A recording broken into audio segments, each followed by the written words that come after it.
عمران خان کے پسندیدہ نو مسلم سکالر علامہ اسد کون ہے؟ وزیر اعظم پاکستان عمران خان نے اپنی سوانح عمری میں اور میرا پاکستان میں لکھا ہے کہ چارلز ایٹن کے علاوہ جس نو مسلم نے مجھے سب سے زیادہ متاثر کیا وہ علامہ محمد اسد لیوپولڈ وائس ہے۔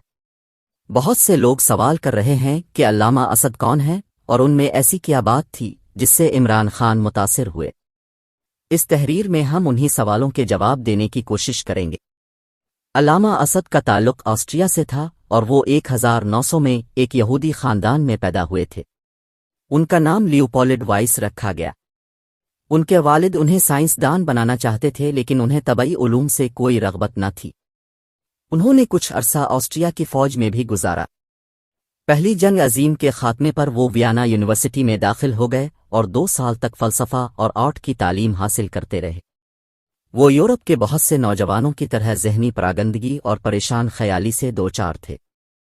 اس کا ایک نتیجہ یہ نکلا کہ ان کے دماغ میں اپنے موروثی مذہب کی حقانیت کے بارے میں شکوک پیدا ہونا شروع ہو گئے۔ آخر کار انہوں نے یہودیت سے منہ موڑ لیا۔ انہوں نے اپنے والد کی خواہش کے برعکس یونیورسٹی چھوڑ دی اور 1920 میں جرمنی کے دارالحکومت برلن چلے گئے۔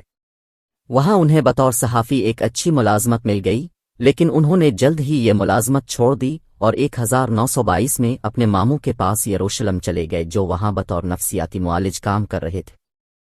فلسطین میں قیام کے دوران انہوں نے وہاں کی صورتحال کے بارے میں رپورٹیں مغربی اخبارات کو بھیجنا شروع کر دیں۔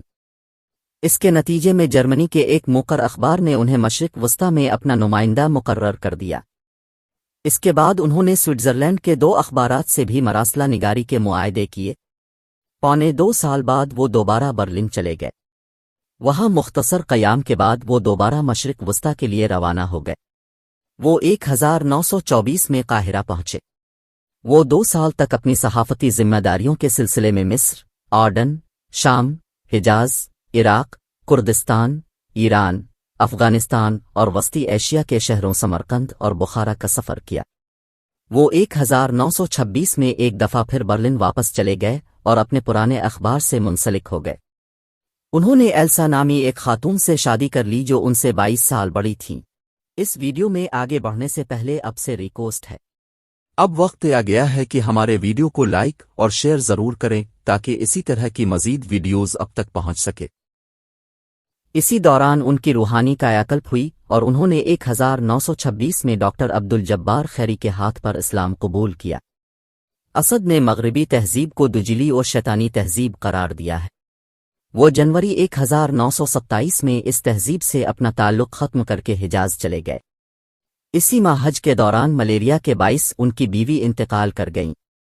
وہ تقریباً 5 سال تک سعودی عرب میں قیام پذیر رہے۔ اس عرصے میں ان کا شمار سعودی عرب کے بانی ابن سعود کے خاص مقربین میں ہونے لگا۔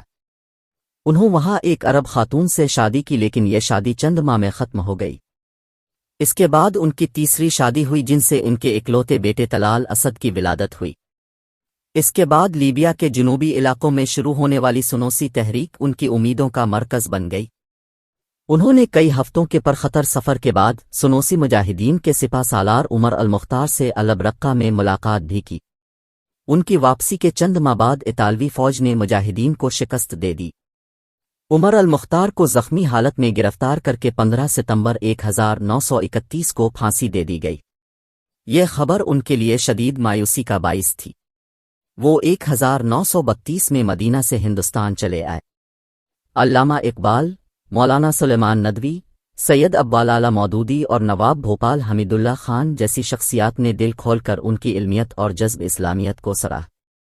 مودودی صاحب نے ان کے بارے میں ایک خط میں لکھا، دور جدید میں اسلام کو جتنے غنائم مال غنیمت یورپ سے ملے ہیں ان میں سے یہ سب سے زیادہ قیمتی ہیرا ہے۔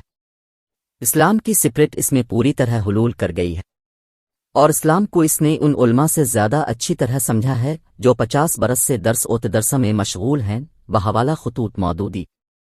علامہ اقبال کی خواہش تھی کہ ایک ایسا علمی مرکز قائم کیا جائے جہاں دینی اور دنیاوی علوم کے ماہرین جمع ہوں اور وہ اسلام کو جدید دور کے تقاضوں کے مطابق پیش کریں اور ایسی کتابیں لکھیں جو فکری انقلاب برپا کر دیں۔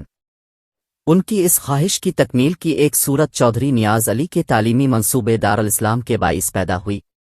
نیاز علی ایک متمول زمیندار تھے۔